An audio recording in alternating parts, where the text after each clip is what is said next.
Are you interested in real estate wholesaling but unsure of how to get started? Look, you are not alone. In this incredible interview with real estate wholesaler Ben Grise, you'll hear how he built a successful wholesaling business in just the past 12 months. And you'll also learn a lot of tips of how you can do the same. Now, if you want to learn more about wholesaling, flipping, buy and hold rentals, whatever, I want to invite you to download our book, The Ultimate Beginner's Guide to Real Estate Investing, which you can get for free when you join BiggerPockets.com, the real estate investing social network, at BiggerPockets.com, or simply click this link right here. And with that, why don't we get to the show? This is the BiggerPockets Podcast, show 91.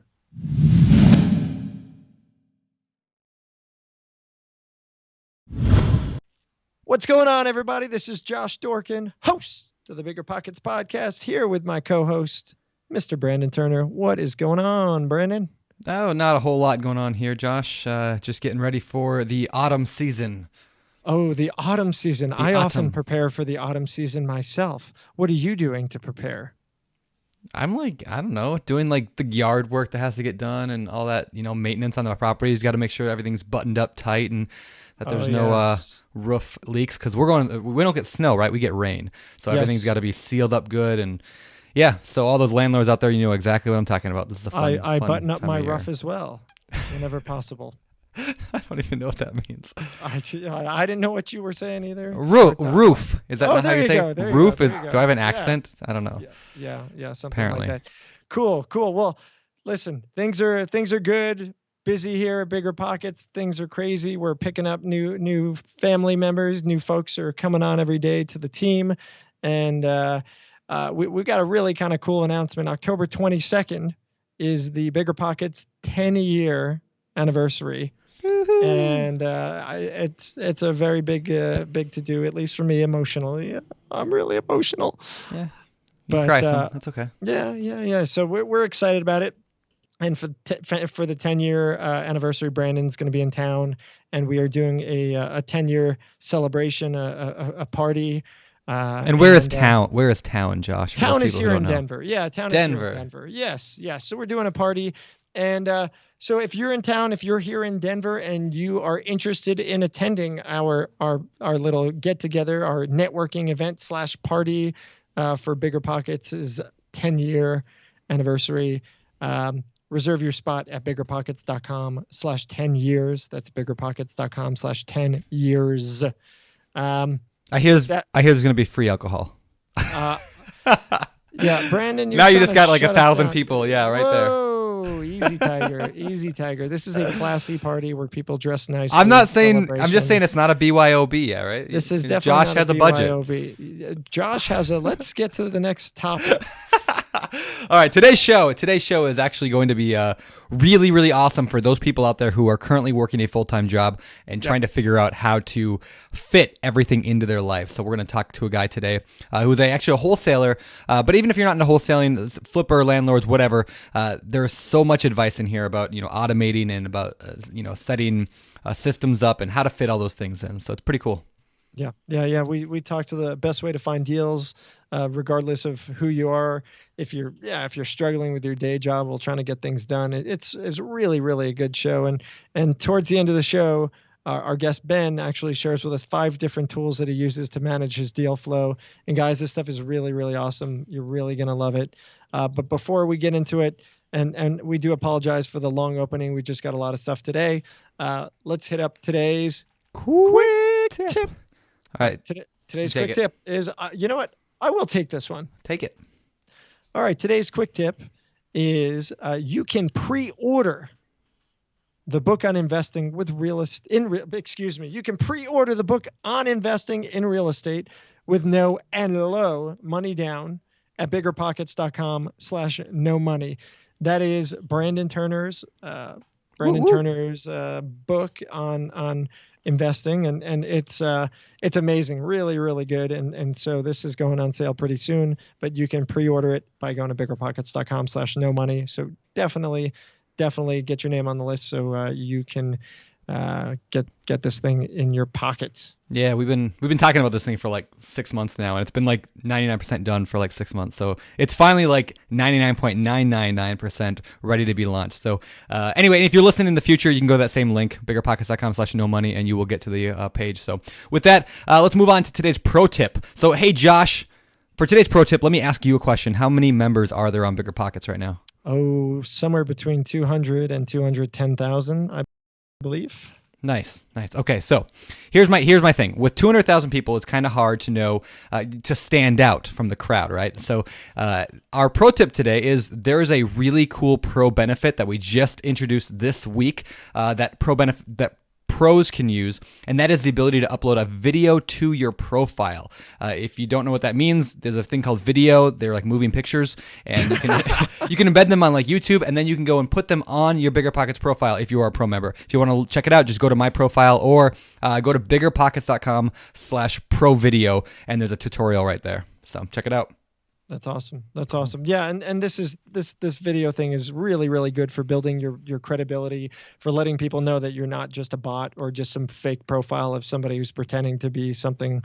It gives you a chance to talk about who you are, what your background is, your wants, your needs, your haves, and we definitely encourage it. I know since we put it up for Brandon, his profile, people are showing up on that thing like crazy, and he's been getting all these new private messages, and so definitely worth checking out. Yeah. All right. Cool. Well, last thing before we go into the interview, we want to give a quick shout out to our sponsor today, which is again 99 Designs. All right, so for those people out here who have ever used a designer before, when is the last time you reached out to a single designer and they absolutely nailed your design project? I'm talking like you were so satisfied, you don't know how you ever lived without them. If this has ever happened to you, then consider yourself very fortunate, because a really good designer or a great designer is hard to come by. Lucky for us, 99 Designs has a network of over 850,000 designers. So for whatever design needs you have for your real estate business, it's a good place to check out. When you have multiple designers all working on your project at the same time, then you have several options to choose from, increasing your chances of getting the design you love. So if you're interested in that, visit 99designs.com/biggerpockets and get a $99 value power pack of services for free. Again, that's 99designs.com/biggerpockets. Awesome. And again, we are definitely fans of 99 Designs. And in fact, we're in the midst of Brandon and I talking about using the service for some things that we need done ourselves. So yeah. Good stuff. All right. Well, let's get into this.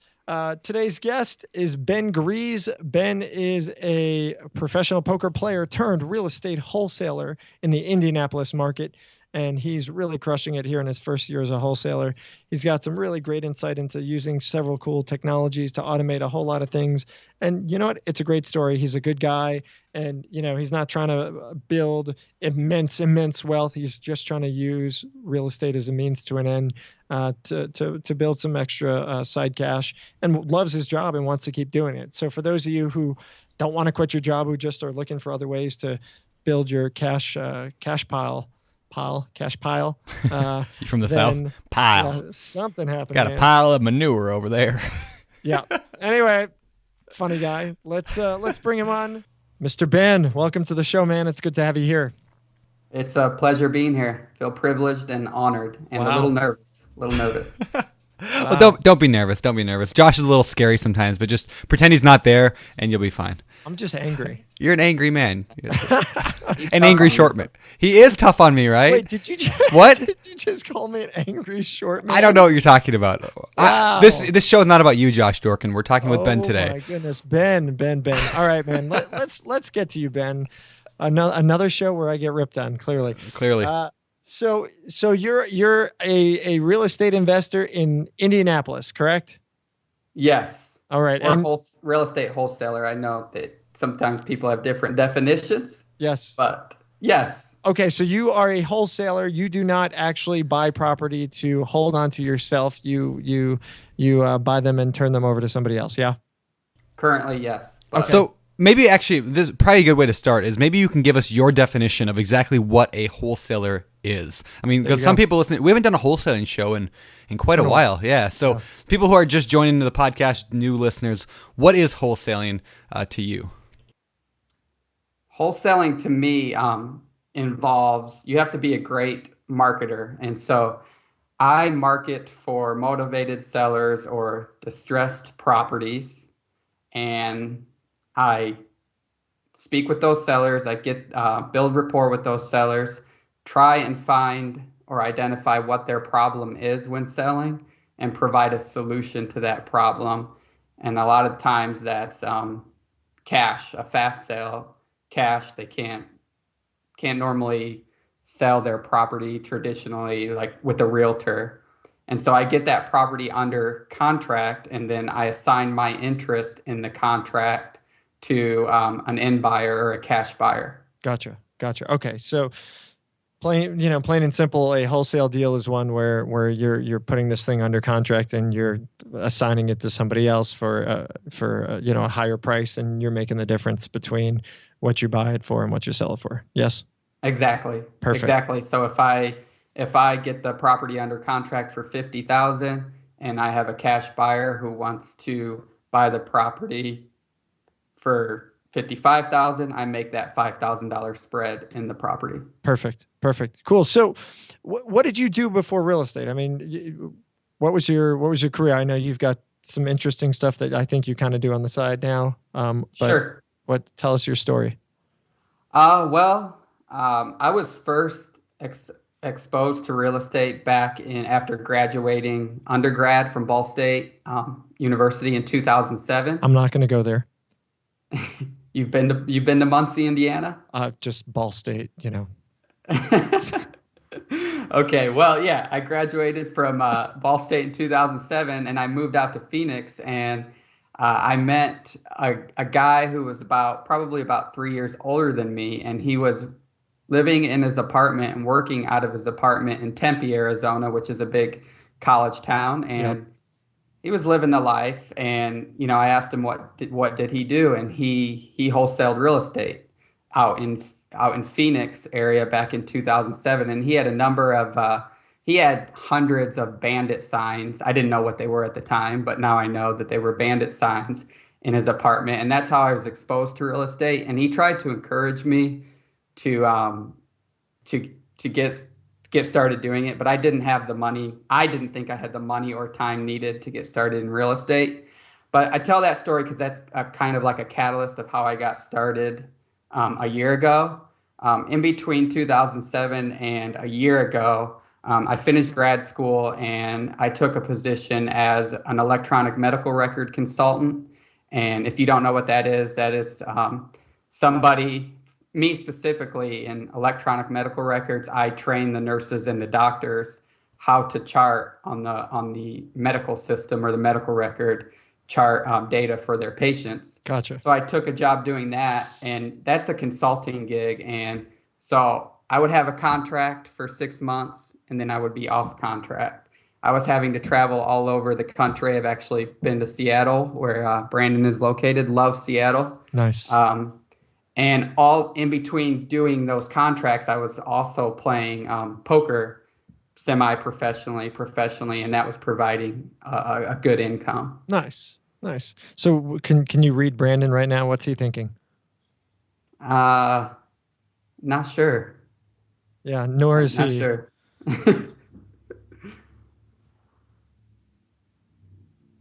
We can't hear you, Brandon. We cannot hear you. It helps to have my mic on. It does help to have your mic on. Awesome. All right. Awesome. Here's what I said. I said you can't read me because I got like the Turner stare, which is not as cool as the Steinhorn stare. Jay Scott's got his Steinhorn stare, but I got the Turner stare. You can't read it. Nice. See that? Awesome. Yeah. Awesome. Unreadable. Yeah. So Nice. poker. I mean, you're unreadable that's because cool. there's really not a lot moving around in there. But we'll get back to Ben here. Thanks. All right. So anyway, you did semi-professional and professional poker. Just out of curiosity, were you ever like on TV or anything cool like that? Yeah, a few times. I've been on national television, mostly on, I don't know if you guys have Comcast Sportsnet. It's all over the country, or Fox Sports Midwest or Fox Sports channel, network of channels. I've been on TV for a few final tables that I've made. Wouldn't that infer that poker is a sport? Poker is a sport. It is a competition. Oh man. Oh man. Is Right. chess a sport? Is chess a Oh sport? man. We're not going to get into that debate. We'll save it for another day. I just lost half our audience. No. All right. So interesting. You're a fascinating guy. You got all this cool stuff going on. You get into real estate. How did it begin? You had the bandit sign guy. What was the first, your first steps as kind of getting going yourself? Well, like I said, being friends with that guy, his name was Art, and I've never been able to contact him. So Art, if you're out there listening, Phoenix, he was kicking butt wholesaling in Phoenix. I've never been able to reach him since then, but that was kind of a catalyst. I was out, my wife and I had just, my fiance at the time, we had just bought a house, and I was at Lowe's shopping for things for the house and things around the house. And I came out to my car, and there was a business card on my windshield for multi-level marketing real estate education program. Ooh, fun. And it was like, at the time I was searching for, I was trying to diversify, I guess you could say, my income, realizing I was getting older. If you watch the World Series of Poker, you'll see even this year, all of the players at the table are young. It's kind of like any other sporting event. As you age, you're not as competitive as it. That's a little bit of an exaggeration. Are you saying old guys are bad at poker? I'm not saying they're all bad, but Guys like Josh are bad at poker? He just put a target on his head for anybody who actually listens to the show who plays poker, but it's all good. well, your mind has to be sharp when you're playing poker. What- And, what- are you I'm trying to out. say? I'm out. and so I'm always looking towards the future, long term. Sure. And I'm saying, okay, I may not be able to compete at the level I'm competing at now. A lot of the young guys do the best at playing poker. I need to, and I'm not wanting to travel as an EMR consultant. For that job, I was having to travel and be out of town. I was about to marry my wife, wanting to start a family. So I wanted to provide a source of income that would enable me to stay home. So I got that business card on my car, and I call the number and inquire about it. And I Google it and Google about the program, and there's a forum post on BiggerPockets. That's how I discovered BiggerPockets and read the reviews on the forum post and discovered that it was going to cost me about $20,000 to enroll in this education program. And Education. yes, and if I was able to get other people to enroll, I would get bonuses. And I was looking to make money, not spend more money. Yeah. And that's why I discovered BiggerPockets and just ran with it. Started listening to every podcast, participating in the forum discussions, reading the blog articles, and I've listened to every podcast. Nice. So Nice. I just ran with it. So okay, but I mean, I legitimately had no idea that you're like a true tried, another BP, like start to finish success story. So that's pretty awesome. That's pretty awesome. All right. I do want to point out something before we move on from that. I just want to say, like, there's a lot of one thing I thought was just awesome. You said, there's a lot of people listening to this show right now who, they're not professional poker players, but they have the same problem as if you were to look 5 or 10 years down the road at your job, that a lot of people can't have the same job 5, 10, 15 years from now. I mean, industries are changing constantly. Robots are taking over. You know what I mean? Like certain jobs are getting outsourced to machines. A lot of people see are. If I could find a robot co-host. You might have to. I was gonna do a robot voice, but I won't do it. I won't pain you all with that. But no, like, you know what I mean? Like, people are. That's a common problem people are going through. Like that, their lives are changing. So I like the fact that you said that you looked forward and thought that in the future, 5, 10, 15 years from now, you won't be able to do the same thing. So why not start planning today for what you're gonna do later? So I just want to commend you for that. Well done. Yeah, and it wasn't only the poker thing, it was the consulting thing too. I was having to, wanting to start a family. It's not fair to my wife or at the time would be my future child. I have a 2-month-old now, for me to be in Seattle week after week for months on end. And so I was looking for a way to provide an income without me having to travel as much. Gotcha. So gotcha. So why wholesaling? I mean, why did that come up? Little risk involved with wholesaling. You don't need to use any of your own money, or little money. You need little money. There are ways to get started without money, but for me, I took the approach where I could invest a little money into marketing, $1,000, and send out hundreds of letters to absentee owners and start generating deals. So there was little money. I didn't need to put a $20,000 down payment on a house to get started investing in real estate. Instead of investing $20,000 into a down payment on the house, I could get started investing in marketing and for $1,000. And so little risk involved, and it really fits. To be a good wholesaler, you need to be able to talk with sellers. You need to be able to build rapport with sellers. And something I didn't touch on earlier, I briefly worked as a mortgage banker back in 2007 for about a month or two. Gotcha. And I was on the phone nonstop right before the market crashed. And I was still refinancing houses. So you have to be able to, it fit my strengths as being able to build rapport with homeowners and build those relationships and earn their trust. Nice. No, that's great.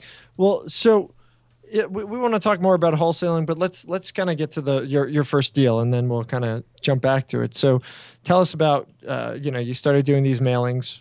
How did that go? And then what was the resulting first deal? Yeah, so I took action just simply by sending letters, reading the forum post.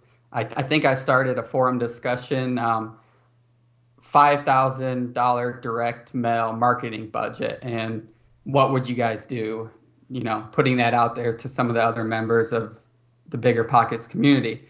And so I took their advice, networked, met with Jerry Puckett. He helped me start my direct mail marketing campaign. I sent those letters out there, and the calls started coming in.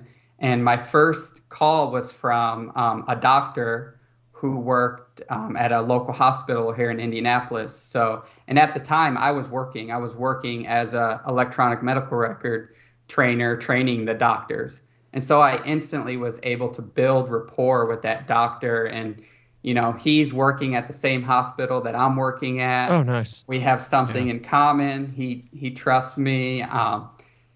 And so built that rapport and went and took a look at his house. And I went by myself, and I had no clue what I was doing. None. My mentor still makes fun of me today and says, you have no clue what you're doing, but you just do it. And that's what I did. I just did it. I just sent the letters. I'm the type of person, which you'll learn later. I don't learn by reading. I learn by doing. Ready, fire, aim. And so, yeah, exactly. And so I just went for it. I went and looked at the house, and it was mold, water damage. It was horrible. It was in disarray. Yeah. And he wasn't living there, right? I mean, this was it was vacant. It was vacant. Okay. It was his mom's house. Okay. She had been put into, or she had recently passed away, and so it was his mother's house, and he wasn't living in the house. The house had been vacant for 3 years. A water main pipe burst, tons of water damage, mold, and I almost completely wrote it off as me not having hardly any experience.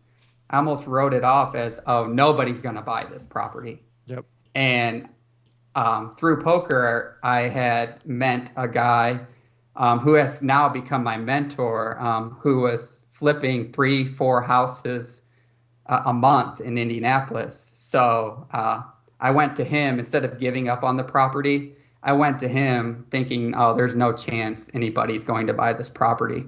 I went to him, and he was kind enough to go out there and look at the property with me and tell me the repairs that it needed. And he told me what he would pay me for the house. And so from there, I went back to the seller and made my offer. Gotcha.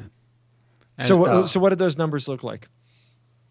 Well, he had repair estimates? No, I mean Or just what did he say he'd pay you, and what did you decide to go to the seller with? Well, he told me he would pay me 19,000, Okay. and I, still learning. I had wanted to make 10,000 in the deal, Hmm. because I mean the property was worth a lot more than 19,000. I think it had an ARV of around 150,000. Wow.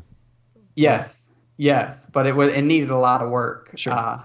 And so I wanted to make 10,000. I made a mistake being, this is the first offer I was ever making at the time. This is the first offer I'd made on the house. I went back to the homeowner and I meant to offer 9, but I offered 12. I have no idea why. And he immediately accepted. He said, "Sure, that'll work." Yeah. Wow. And he accepted my $12,000 offer, and I wholesaled it to the cash buyer who is now my mentor, that I had met through poker, and I wholesaled it to him and sold it to him for 19. Okay. So you talk to the doc, you say, "Doc, 12K," kicking yourself in the foot for losing that possible $3,000 there. You've now got a signed contract with this person. For those new folks listening to the show who don't really know the process, what happens next? You've got a contract from him. He signed it. How do you now bring it? And you have an agreement with this other guy who's going to pay you 19, right? So $7,000 difference. How do you close on the property? What do you do? Well, I use an assignment contract and assign my interest in the property to my cash buyer. Okay, so I'm assuming then when you made the original offer made the offer to the homeowner, you did like, Ben and or assigns, correct? Exactly. Okay. All of my purchase agreements have that disclosure in there that I'm going to be profiting. I disclose everything to all of my sellers. I don't do this as a hobby. I do this to make money. And so I have to make money one way or another, whether it be through holding the property as a long-term rental, whether it be me fixing the property and flipping it, or whether it be me assigning the contract to a cash investor for a profit. And for those people who are confused by the assigning thing, because I know I was really confused for a long time till I figured out what that is. Another way to look at that is this. I mean, it's just like saying me, Brandon, or whoever I choose is going to buy this property. I mean, that's essentially what the phrase and or assigns means. And, assigning something obviously means to, give it over or sell it over. So your Brandon and or whoever I choose is going to buy this property. And then whoever I choose could be Joshua Dorkin right there. And then I would do the assignment paperwork. And then that just basically says Brandon is assigning it to Josh. That way, legally, it still all makes sense, right? It's and or assigns, it's and or Josh. He's the assigns. So. Yeah. Yeah. So how does that work though? I mean, all right, you have the contract, you can now and or assigns it, proper English, way to go. And or assign it to me. So you're assigning this contract to me. Where do you assign it to me? Do you literally just say, you and I shook hands and say you're going to give it to me? So now you literally in front of me write my name on the contract, hand it to me, and it's over? Or is there more of a formal process to do it at a closing table? How does all that work? When do you get paid? Kind of walk us through the finer details here. Josh, are you asking? I literally want pretend I know nothing about this whole thing, right? I'm sitting here thinking, okay, cool. So you now have this signed contract. You got a copy. He's got a copy. The seller, right? You're holding on to this contract, and you, again, let's just change it to Brandon. Brandon's the guy who's the cash buyer, money man over there, cash buyer who's going to buy this property from you, the wholesaler, right? Mm-hmm. So Brandon, says, hey, I'm going to give you 19,000. You have a contract for 12,000. What do you do with that? How do you close on the deal? And when do you get paid? That's what I want to know. So does Brandon then sign the same contract? You put his name on it. He then signs that contract. Like you can do it in your office at your house, or do you have to go to a closing table? Is there another piece of paper that kind of goes into this whole thing? And do you get paid immediately by Brandon, or does the seller get paid by Brandon? how does the whole transaction take place, the finalized transaction? Well, what happens is when I'm assigning these properties to my cash buyers, I get my purchase agreement with my seller and I pay an earnest money deposit on the property. Okay. And I open up title and escrow with my title company with the contract between me and my seller. Yep. Then from there, I may have I've closed properties in 1 week, closed on properties in 1 week, or it's taken 30 days or longer. I've had one property that it was held up in closing for literally 7 months. Wow. Yeah. But so I take that, I have my contract with my seller, and then I start marketing the property to my cash buyers. And, my cash buyers, I have a good relationship with. But my cash buyer is he is my mentor. So I just give him a call up and I say, hey, I have this property at this price. Are you interested? He says, yes. He makes me my offer. He makes a counter offer, or he accepts my offer. And then I use an assignment contract and assign that contract, or the purchase agreement. I assign that purchase agreement, assign that my interest in the property to my cash buyer, and then I send that signed contract over to the title agent. Okay, so and then I get paid at the closing table. Gotcha. So you have purchase agreement is one piece of paper, one document signed between you and the seller. And then there's an assignment contract, which is another piece of paper, which is signed between you and the buyer. Correct. Okay. You've opened up escrow with the seller, and this document is in escrow and title escrow's hands.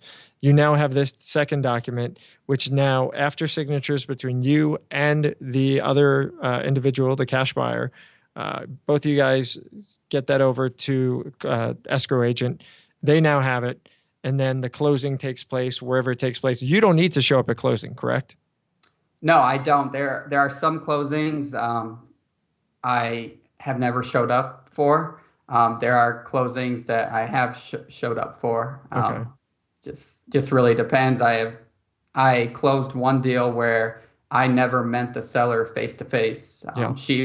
She was in Bloomington, which is about 2 hours south of Indianapolis, and we never met face to face. And the closing took place in her town so that she didn't have to drive to Indianapolis. Gotcha. So the closing happens whenever it's designated. The buyer, the cash buyer, and the seller, basically everybody kind of comes together, and you get a check for the difference, and title escrow figures all that out, and that's a wrap. Yeah, I get my check from the title company. Cool. Now, just to throw some confusion in here, the assignment is not the only way to close these, and a lot of times you can't use assignments, right? Because if you're trying to buy from a bank doesn't allow and or assigns to be written in the contract typically. Have you ever done what's called like a double closing or a simultaneous closing? No, there is a lot of discussion on the BiggerPockets forums about double closings and whether or not they are needed.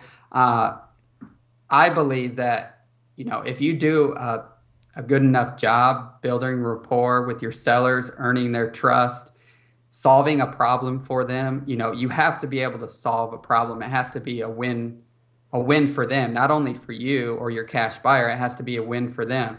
If you do a good enough job disclosing everything, hey, like I said, I don't do this as a hobby. I do this for an income for me and my family. I need to be able to make money. I'm an investor. I need to be able to make money. You disclose that to them. You earn their trust. You solve their problem. You get them the house sold fast, get rid of the headache for them, or get them the money they need. I haven't encountered any sellers who worry about how much money I am making, or any of my cash buyers have a good relationship with. And I only have 2 or 3 cash buyers. You don't need a huge buyers list. At least I don't need one here in Indianapolis, but they don't care how much money I make. They just want me to bring them good deals, and the sellers just want me to solve their problem and get them the money that they want. I think it's interesting that you say that, they don't care how much you make because they know that you're solving their problem. That is the buyer.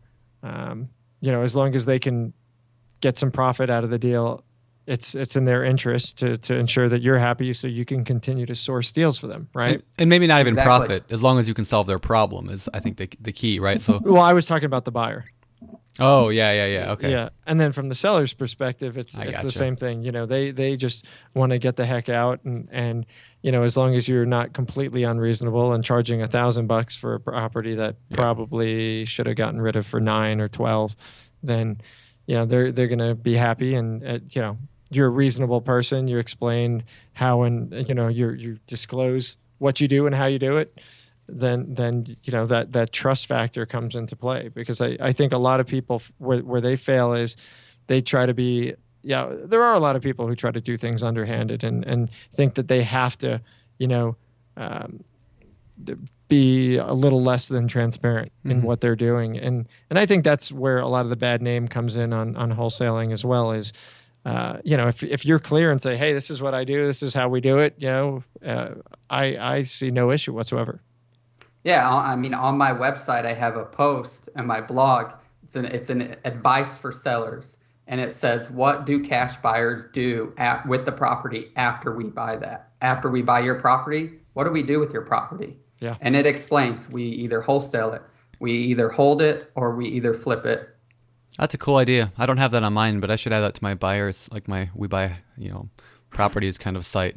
Kind of an That way explanation. you're Transparent. being transparent. Like I love like that. Josh said. I love that. I really like the way you explained it also when you said, you explained to them, I got to make money from me and my family. Like, I like the idea of because you're being 100% honest. Nobody's mad at Home Depot because they charge double what they bought it from China for, for a plunger. Like, nobody's mad at Home Depot for that. Like, that they serve a purpose, and it's a very valuable one, because I'm not going to fly to China to go buy a plunger.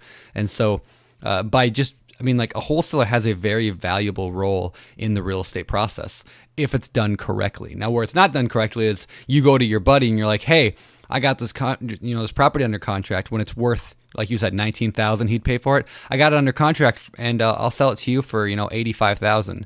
And then he just laughs at you, or you don't even have it under contract. Period. You just went and found it on the MLS, and then told him That's that the worst. It was on the MLS for 50. You told him you'll get it to him from 85, and it's worth 19. We see a lot of that.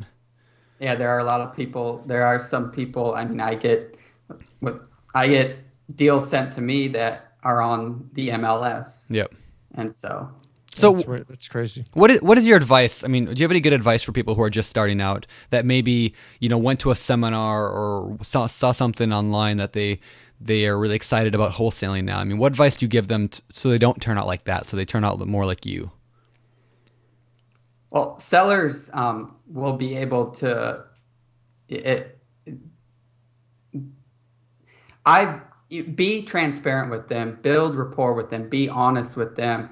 If you can't solve a problem, there's been sellers who have, they just don't want to work with a realtor, and I say, well, to be honest, it's in your best interest to work with a realtor. Like, there's no need.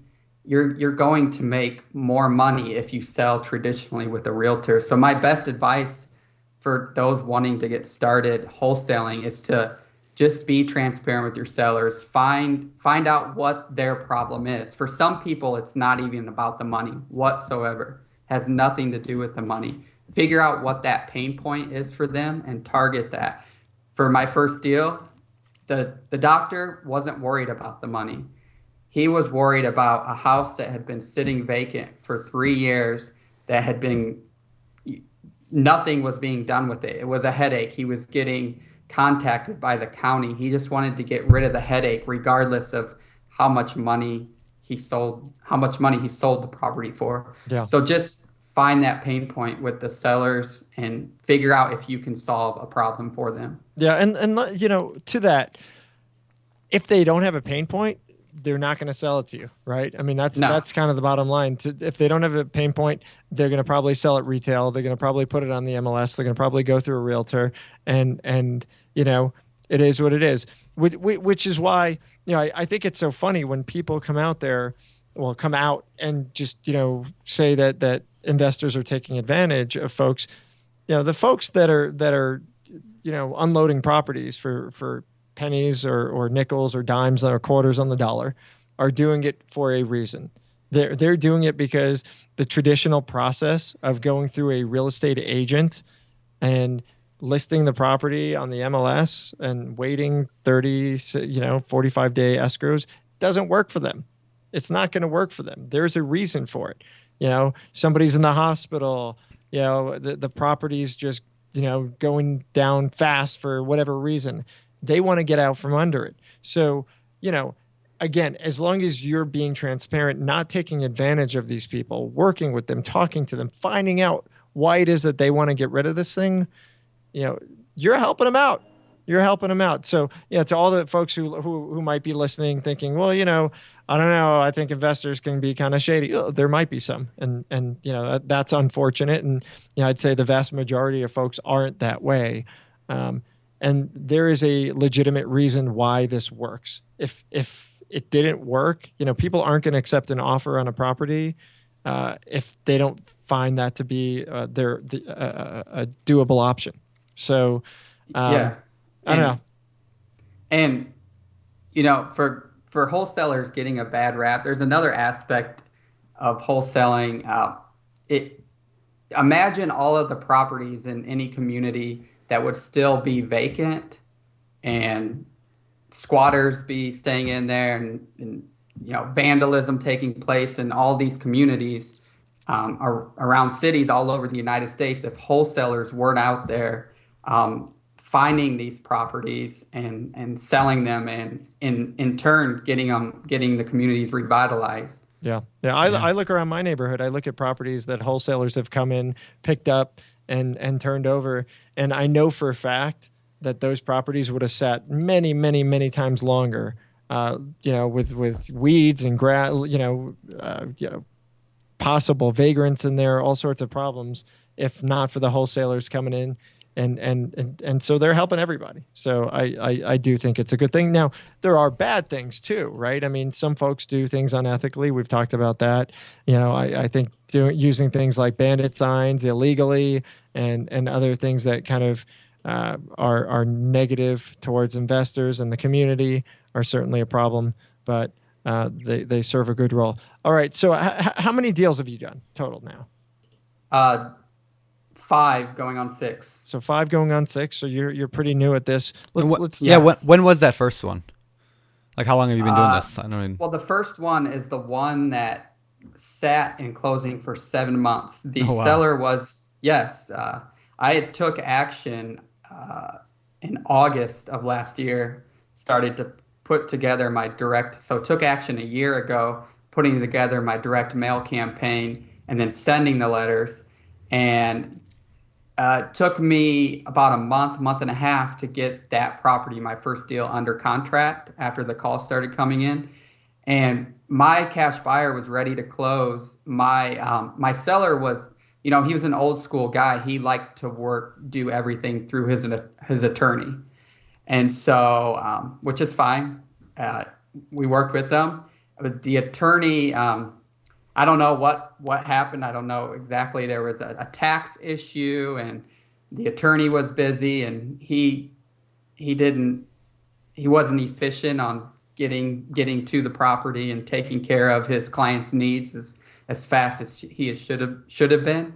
So that deal set for 7 months. Okay. Wow. Okay. Wow. So but that's still, it's only been I was gonna say it's only been a year, and you've done 5 going on 6. That's good. I mean, for most wholesalers that want to get into wholesaling, never do their first deal, or they might do one. I think that's awesome that you've done that many in just your first year. And that's while working, while planning a wedding, while playing poker, traveling to play poker, and doing the EMR consulting, having a few contracts in there, working full time. And you just had a baby, you said, right? 2 months ago? And I just had a baby 2 months ago. Yeah. You're not too busy, man. You're not too busy. That's no. Nice. So how do you do that? I mean, do you have any tips for people? A lot of people listening to this show have full-time jobs, or they work a lot. They've got a kid. They've got families to deal with. How do you balance that all? Time management is important, and setting priorities. I know that's kind of vague. I mean, I didn't get into this saying, hey, in my first year wholesaling, I'm going to build a massive wholesaling business and I'm going to quit my job and quit playing poker. And this is what I'm going to do. I just wanted to provide some extra income for me and my family. I didn't necessarily need to commit to 40 hours a week wholesaling properties. I was comfortable closing one deal every other month, every few months. Nice. So, recently really started putting some systems in place to deal with the leads that are coming in. And so I hate Microsoft Excel spreadsheets. And so I'm just not. They're not one of our sponsors. It's okay. I don't work well with those. And so started to really put some systems in place to have my calls that come in automatically input into my CRM. So I use Podio. Podio, okay. And so we've tried that, by the way. So I have a workspace built where every time in Podio it's organized by workspaces, and I have a seller's lead app in my Podio where every time a seller calls, I get a text message, and that lead also gets input into my Podio workspace with the seller's phone number, so that I don't have to manually enter that information into an Excel spreadsheet. Okay. So, I'm going to challenge you on something here. You write for the BiggerPockets blog, right? Sure. Yeah. Yeah. So yes, I do. What I would love for you to do, if you'd be up for it, because I think we've talked about this before with other people using kind of a CRM to organize. I'm going to ask you to write a post on how you use Podio, and you don't have to use your actual properties, but maybe like kind of do some hypotheticals and just show kind of how you're doing it. Because I think a lot of people would be really interested in the systemization of the business of a business, and I think it'd be incredibly valuable to people to kind of show how you're doing it. So if you'd be up for it, challenge. I already have it written. There's already a draft written about that, how I use Podio. Nice. Seven software tools that I'd use to streamline my wholesaling business or my lead management. That's going to be the title of it. But nice. I also use Vumber, which is a voice service. And so I have a different, Vumber, V as in Victor, U, M as in Max, B as in boy, ER, Vumber. Nice. Where I have multiple phone numbers for different marketing campaigns, whether it be through my website, that has a different phone number. Vumber gives me a phone number for my direct mail campaign. I've also partnered with somebody I met on BiggerPockets. He drives around town, does driving for dollars, which is where he drives around town and he identifies vacant properties. We have a specific phone number for that campaign so that we know when a call comes in where that lead is coming from, so that we don't have to take the time to ask sellers. We know. Yeah. So I use Vumber. Yeah. Okay. So Podio and Vumber. Another one is It Does It. It Does It is another software application that I use. It takes my data in Podio, and with the click of one button, so if I say send an offer letter, click on yes in Podio, It takes that data in each seller lead, so seller address, seller name, seller city, seller state, seller zip code, and creates a web merge or a document automatically for me, automatically creates a letter with the click of a button with specific seller data, so that I don't have to manually write those letters out. It automatically creates the letter, and that letter automatically with the service. I'm not really that technical, but I don't know exactly how it all works, but It Does It sends that data to web merge, which creates a document, and that web merge sends that letter to a mailing service automatically, and that mailing service is called LOB, L-O-B, and they automatically send the letter for me, pay for postage. It just comes out of my checking account, and so it's all streamlined. Nice. That's awesome. That's awesome. Yeah. I was gonna say, obviously people listening to this, they're probably in their car or whatever. They didn't have time to actually write down everything here. So what I'm going to actually do is for this podcast, when it comes out, I'll actually put a link on the show notes to a page where people can download kind of a step-by-step of what you just explained. We'll actually write it out and put it into a nice PDF.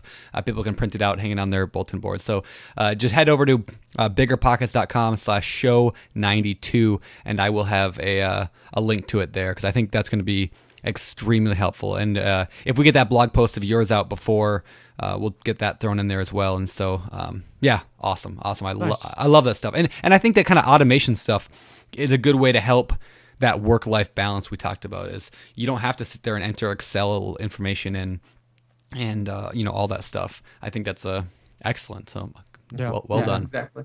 Cool. Nice. I'm wondering also, then you said when you get when you get a call, it puts the number in. Does that mean, like, are you answering your phone or is it going to your voicemail? How does that side of things work? I have it built so that when I receive a call, it goes directly to voicemail, except for my website leads, Okay. where I like the website leads. I like to answer, they're inquiring at that time. You want to get on those leads right away. Yeah. So my direct mail leads, I send directly to voicemail. My website leads, I can answer directly. So cool. it sends them directly to voicemail, and then Vumber emails me and says you have a lead, and I have it built so that email automatically inputs the seller data with the seller's phone number into Podio, or my So CRM. cool. Yeah, that's so cool. I think that's awesome. Yeah, that's really cool. Well, And what I use Zapier. Oh, go ahead, Zapier go ahead. is another service. Zapier. Zapier is another service I use where I receive a text message every time I have a lead come in, Okay, cool. because they're going directly to voicemail.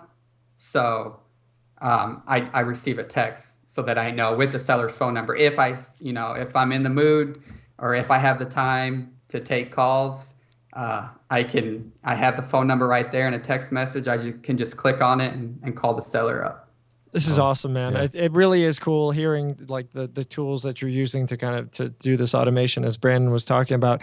And I also love that you're not here to try and build this monster wholesaling business. You're really trying to just build something for some side income, which is great. I think a lot of our interviewees on the podcast, their goal is to quit. Their goal is to just go 100% for real estate, and so it's kind of cool to hear. Yet there is a middle ground, right? And Yeah, so, I mean, I enjoy. Sorry to interrupt, Josh. that's okay. I do it all the time.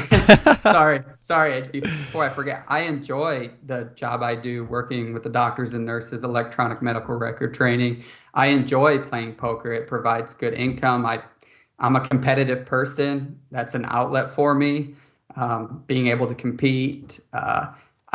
I enjoy those things. So I don't want to give up playing poker 100%. I don't want to give up the electronic medical record consulting that I'm doing 100%. Yeah. I'm just looking, like you said, just another source of income, and it doesn't have to be a full-time $1 million a year business. Yeah.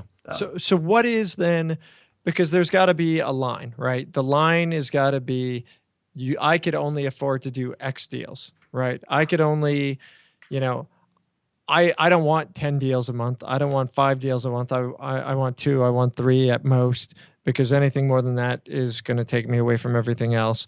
But at the same time, is going to give me an extra 100 grand, 200 grand, or whatever it is a year. So for you, I guess, what is that line? Is it 2 deals a month that you're kind of aiming for? So you're not sending out hundreds of thousands of letters. You're sending out a lot less in your funnel to get to that X number of deals. So what does that number look like?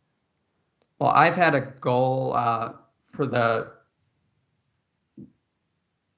for the past year, I mean, I had always known I'd like to get to one deal a month. Okay. And in Indianapolis, the wholesale fees are a lot smaller than what they would be in California, because the price of real estate in Indianapolis is a lot lower than it is in California, and therefore your wholesale fees are a lot lower.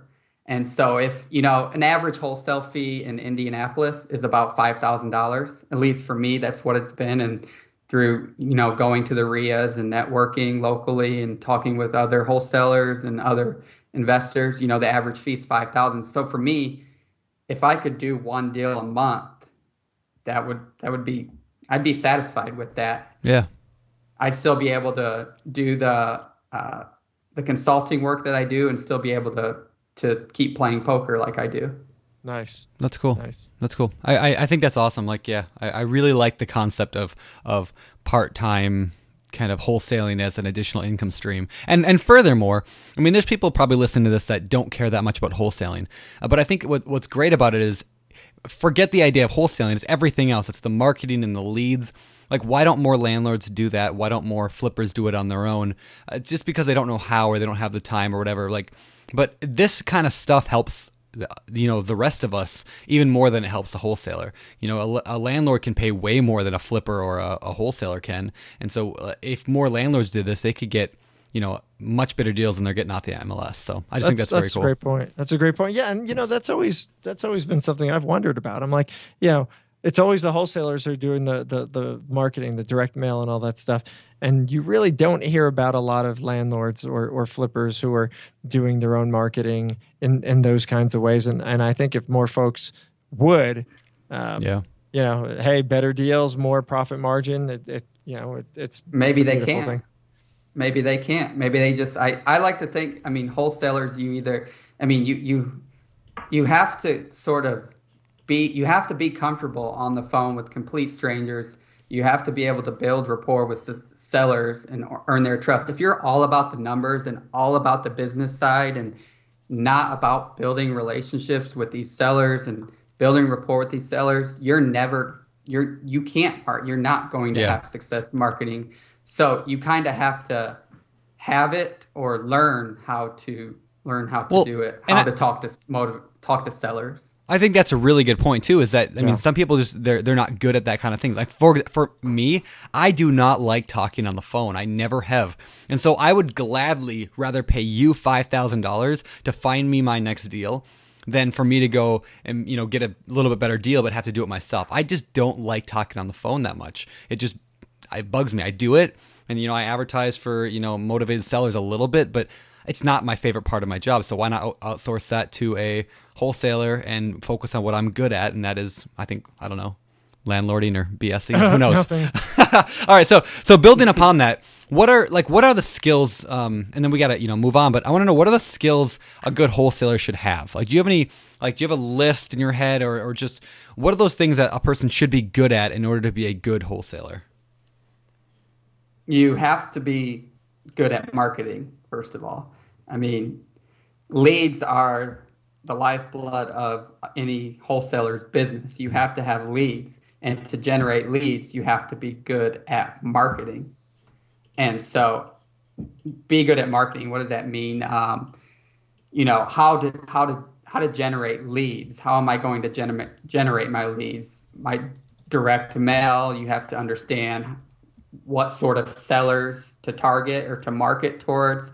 My website, what kind of content should I be producing on my seller's website to produce leads? So you have to be good at marketing. Another skill is you have to know the numbers and trust your numbers. There have been deals that I have lost because I haven't trusted my numbers. You have to know your numbers. You have to understand what your buyers want. So you have to know what your buyers' numbers are. You have to,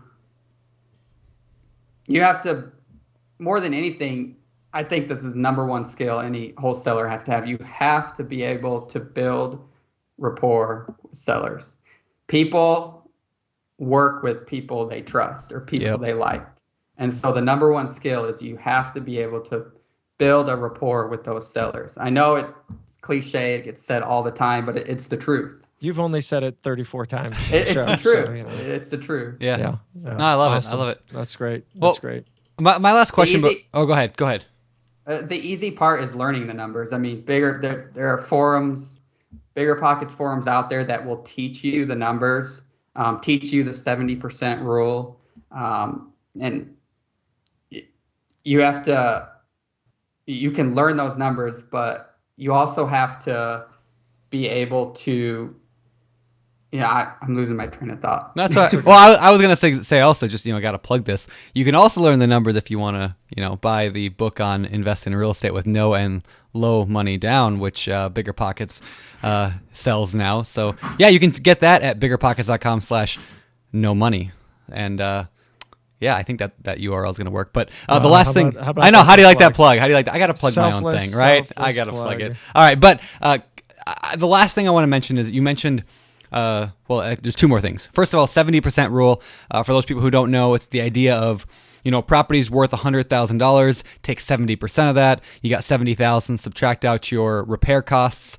And a flipper would use that to know what to pay for, and a wholesaler would subtract out their wholesale fee. And again, there's a lot of good articles. We'll actually link to some 70% rule articles on the show notes at biggerpockets.com/show92. But you have something else to say, I can tell. Yeah, something else. A lot of members of the BiggerPockets community, they're always asking about numbers, and they automatically assume that every wholesale deal falls into when you're identifying if the numbers work. They automatically assume that they should follow the 70% rule.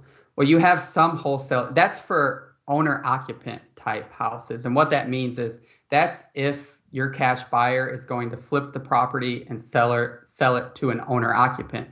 You have some cash buyers out there who are buy and hold investors. So they're not concerned with the 70% rule. They're concerned with the cap rate, or how much cash flow the property is going to produce.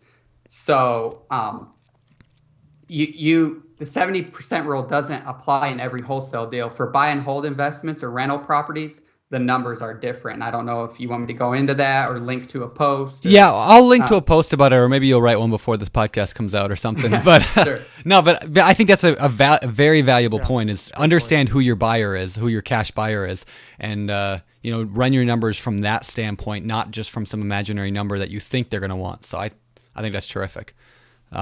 With that, let's and of course, if people want to, might as well do a second plug. If they want to do some numbers online, you can use the BiggerPockets analysis calculators. We have two of them, a rental property one and a house flipping one. And wholesalers can use either one depending on who they're marketing to, which you can get to at biggerpockets.com/analysis. So make sure you guys check that out. It's kind of cool.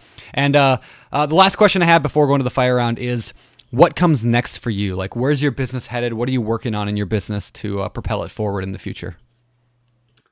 Well, I'm really focused on, like I said, I want to be able to, I don't want to give up the EMR consulting work that I do. I don't want to completely give up the poker playing, but I want to be able to close deals every month. And so I touched on Podio and some of the software apps I'm using to streamline my business. I'm really focused on creating systems and in my business, and I'm starting to looking into either a voice answering service, or hiring a VA to initially screen some of the calls that come in. And I'm also really focused on increasing my web presence so that I can generate leads via social media, really focused on Facebook advertising, Google, starting to research Google AdWords. I haven't pulled the trigger on a Google AdWords campaign yet, and really focused on organic SEO for my website. Okay. So Awesome.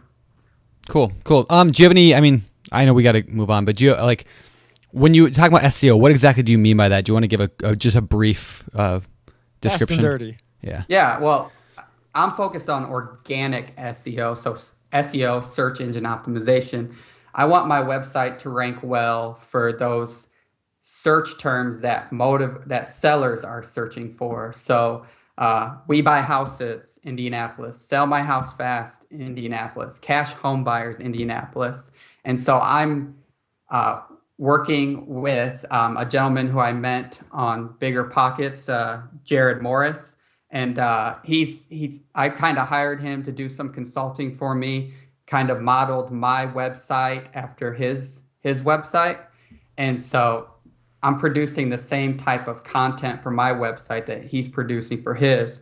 And so just really focused on what type of content should I be creating and blog articles. I'm really starting to look into getting on YouTube testimonials for my website. So I had a seller I closed last week. I closed a deal last week, and a seller did a testimonial at the closing table with her. And so that's just creating content for my website that Google sees as valuable content so that it'll rank well naturally. It's funny, she called me back. The seller called me back a week later, and usually after sellers get their money, they don't really, they don't always call you back. They're happy, their problem's been solved. This seller called me back. I was like, oh, we've been through closing. What's wrong? She called me back and she said that she wanted to know if we could do the testimonial over because do it again because she had gotten her hair done since then. And she wanted to redo the testimonial because she was wearing a hat the day of the closing and she had gotten her hair done. And so just really focus, get back on the subject of SEO, just producing content that Google sees as valuable. So whether it be blog posts or YouTube videos or podcasts, that's what I'm focused on right now. I think that's smart, very smart. So cool. Well, again, we will link to a lot of that stuff we just talked about in the show notes at biggerpockets.com/show92. But I think I hear a siren starting, which means it's time for the fire round. All right, the fire round. These questions come from the BiggerPockets forums, and Ben, I know you hang out there, so you probably will recognize some of these. We're just going to fire them at you real quick. Number 1, what is your most effective real estate marketing technique? What did you find the most success from? Direct mail, mailing to absentee owners. That was my first investment, you could say, in real estate, which I'm a real estate investor because I am investing in real estate, and I didn't choose to invest in a down payment for a house. I chose to invest into a marketing campaign geared towards real estate owners. So direct mail. Cool. Direct mail is nice. Mailing to absentee owners will work, and the calls will start coming in. Nice. All right. Here's one that started a firestorm. Is it unethical to say I buy houses if you're a wholesaler, since you are actually not the one buying it? That was actually my question. I put that up there. I know it was. Yeah, people say I buy houses, or and they never actually have any plan to buy houses. Yeah, you're not the one buying it. You're wholesaling it. So should I put out signs that say I wholesale houses, or I mean, is what you're saying unethical? Are you saying I buy houses, and if so, are you being unethical by doing so? Not to put you on the spot or anything, but I'm putting you on the spot. Not to put me on the spot. I mean, this is how we do. Well. Watch the poker player wiggle in his chair. Yeah. Uncomfortably. Hard to hold my poker face there. Yeah. Is it ethical to say I buy houses? You can abstain. Yeah, you can abstain. Here, let me say something, and this might give you something to write on. Here's what I came up with the idea of: a wholesaler who eventually buys houses, who wants to get into that kind of thing eventually. I think, or somebody who does, like a wholesaler who markets and then finds the best solution. The best solution might be to buy their house for yourself. I mean, let's say you got a deal and it was so incredible and in a great neighborhood, you might buy it. I mean, that's a true thing. Then I do buy houses. I just might not buy yours. I mean, that's kind of a roundabout way to do it. I mean, do you agree with that? I do have plans to actually to buy the houses in my name. I am I went and looked at 3 properties last week from leads that were generated through my website or my direct mail that said Ben buys indie houses, and 3 of those, a partner and I are considering purchasing those as rental properties. Yeah. Okay. Yep. So This question wasn't maybe I designed should to make you put crawl, man. It Ben was buys indie houses Sometimes. .com. Yeah, that's funny. No, I think that's a valuable point. I mean, like, again, I think just because you buy houses, I mean, speaking from a purely logical standpoint, right? I took a logic course in class in college, and it was my favorite class I took. Got a F on Right? this class. No, I actually like ASAT class, like logic, because I was in preparation for going to law school, which I didn't go. That's a whole other story. But the idea of I buy houses, that is a true statement. It doesn't say I buy every house. It just says I buy houses. That's a factual statement. So like I would feel okay doing that. I buy houses because I know that I do buy them. I'm not saying I'm going to buy everyone. Just like Coca-Cola makes you satisfied. Well, it doesn't make everybody satisfied, but it does satisfy people, right? So Yeah, anyway. and there are some houses that my last deal I almost pulled the trigger on for my first flip. I had a few private investors interested in partnering with me, and the deal would have closed in my name. And with winter, the Indiana winter coming soon, I passed on making that my first flip in the dead of winter. Nice. So there are houses that I have considered buying, and I will buy one sometime. Cool. Right now, I'm focused on wholesaling. Okay. Yeah. All right, cool. This one we kind of covered earlier, but maybe we'll ask it again and get a little bit more from you. Is it completely necessary to always tell your end buyer that you are wholesaling? And I'm going to alter that a little bit to say, do you need to explain exactly what wholesaling is, or can you just say me or a partner might buy it? You asked if it is completely necessary to tell your end buyer. Oh, sorry, yeah, seller. sorry, yeah, I meant seller. To sell, is it completely necessary to tell your seller that you are wholesaling, or can you just say a partner or something?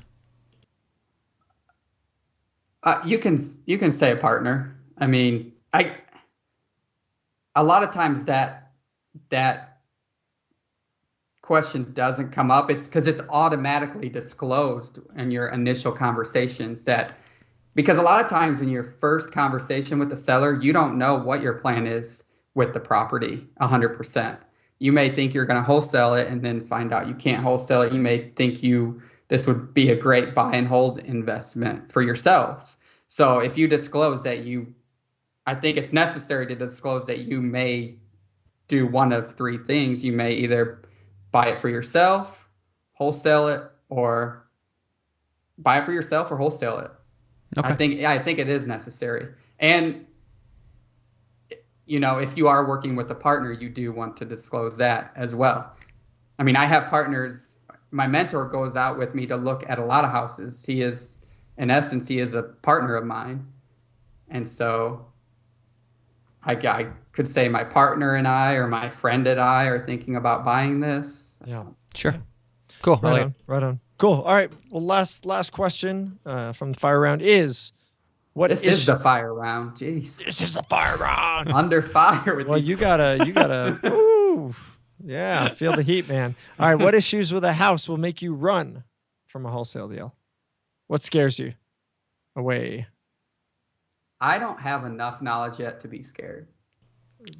Too dumb and stupid, huh? Too dumb and stupid. I mean, I defer to my mentor on everything. Yeah. I don't have enough knowledge. I haven't learned enough to know what is a deal breaker or not.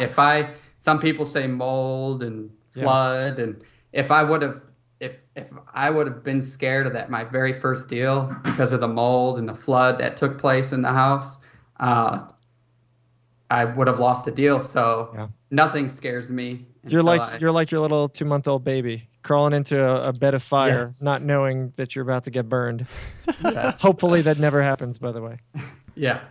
Cool. But, awesome, man. Awesome. Cool. All right, moving on. All right, this is the end of the show, which we lovingly call our famous four. All right, these questions we ask every single guest on 80-some shows. We've asked them, and now we're in the 90s. So we're going to ask you, what is your favorite real estate book?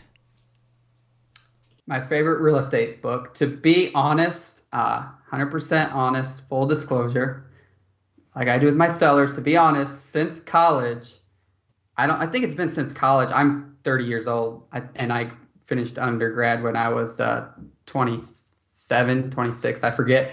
I think it's been since college since I've actually read an entire book from front to back. Nice. So You're kinda I like will Josh. say, I Wow. I learn. I'm a learn by doing type of person. But that being said, I don't. I do read. All of my reading takes place online, and I've been meaning to ask you guys: have you thought about taking some of the most popular blog and forum topics and turning them into a book, like a lot of Why would we do that? You're not going to read it. But some people aren't reading the forum posts or the blog articles because they prefer reading books. I would say my favorite real estate book is the forums and the blog articles. That's all of the real estate knowledge that I get is from the forums and the articles. We have done BiggerPockets book of real estate online. It's a great book. There you go. When we come out, we'll have you write a quote on the book. Well, I do. I mean, we did that back with I wrote a post a couple years ago called "How to Rent Your House," and it became really, really, really popular. And it was just a step-by-step of how I rent my houses out. And so we took it and put it over on Amazon. And now, like, hundreds of people download it, I don't know, every week or day. I don't know. People love it. People love that book. Yeah, it's got a ton of reviews and stuff. So, I don't know. I started a forum post that said I would read, this was the title of the forum post, I would read Jay Scott's book on estimating repairs if, ... And it was if you put it into an audio format. So that received a lot of discussion, and people made good points. That it's a book that you need to be able to reference on paper. It's not enough to just listen to it in your car. You have to be able to go back to it to really use the knowledge that he shares in it. Nice. That's why we actually put the book on Invest in Real Estate with No Money Down on audiobook, so people you could listen to it. So what do you know? Yes. I'm gonna keep doing this for the next 100 shows. So yeah, this is not good. We're in trouble. Maybe we shouldn't have let Brandon publish a book. Maybe not. All right, so let's get to the next question, which is business book, and I know the answer. You don't read books, so what's your favorite business website? I really enjoy. There are two blogs that I really, like I said earlier, to be a good wholesaler, you have to be good at marketing. And I'm really focused right now on producing good content to help my website rank better. So I really enjoy the Fizzle Sparkline blog and copyblogger.com. Both are great. Good site. Awesome. All right. What about hobbies? You play poker. You got a 2-month-old. You got your lady friend. You're a busy guy. That's I was referring to her. My wife. You trying to get me in trouble? Listen. I'm just saying. All right. So what do you do for fun? I mean, or do you have even time? I forget who it was. We spoke to somebody a couple of shows ago who was like, yeah, I do real estate for fun. Well, what do you do for fun? No, I do real estate. That's my fun. Well, anything else? Angelo said that. Yeah, it was Angelo. Who's calling me a wanker right now if he's listening to the show. But all right, what are you doing on the side there? Well, I love sports, watching sports. I'm too old to be playing sports. My wife won't let me play. Wow, I guess she won't let me. I almost have 10 years on you, and I'm not too old to play sports, so something's not right here. I fracture my ankle every time I try playing pickup basketball. I roll my ankle. So I love watching sports. That's ironic because in Indianapolis, we have the Indiana Pacers, we have the Indianapolis Colts. We have a great minor league baseball team. So I love attending live sporting events, and I love attending live concerts as well. Nice. I love minor league baseball games. Son. Oh, nice. Awesome. Cool, man. And you like winning at poker. I was flashing through your poker profile, and you seem like you're doing a decent job. So that's awesome. Poker's been rough lately. I put in a session last night at the tables, and I came home and I told my wife, it was a rough session. I didn't do too well. And she said, first thing she said, well, at least you have your real estate thing that's going well for you. So nice. Poker's been tough sledding recently. Poker's ups and downs. But. You're getting old. That's all. You're getting old. Nice. Cool. All right. Well, why don't we go to the last question? And that is, what is it? What do you believe sets apart successful wholesalers or any real estate investor from those who give up, fail, or never get started? they don't make excuses. That's perfect. Great answer. I mean, you'll always be able to find an excuse. Give me an excuse, Brandon. What's a common excuse? I'm busy. For a lot of wholesalers. I don't have any money.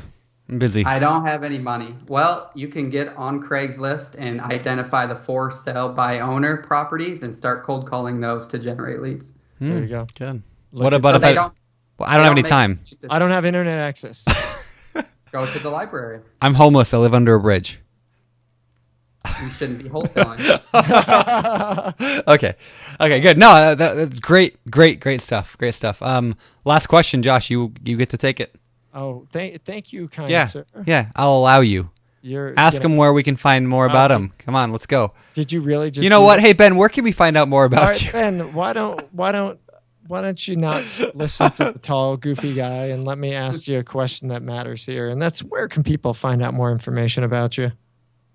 You can find out more about me on my website, benbuysindiehouses.com, or on BiggerPockets, my BiggerPockets profile. I thought that was Ben buys indie houses and sometimes wholesales. Yeah, awesome, cool. Awesome, man. Well, listen, we really, really want to thank you for coming on. Definitely appreciate it. It's been a kind of a cool year for you. It's pretty exciting to watch you progress over the past year and see you on the site and see all these things happen. So it's been a lot of fun, and just want to thank you for coming on board and sharing your story. Thank you for having me. It was a little over a year ago, when I started listening to your podcast, listened to all of them. I never could have imagined that I'd be on the podcast a year later sharing my success. So thank you.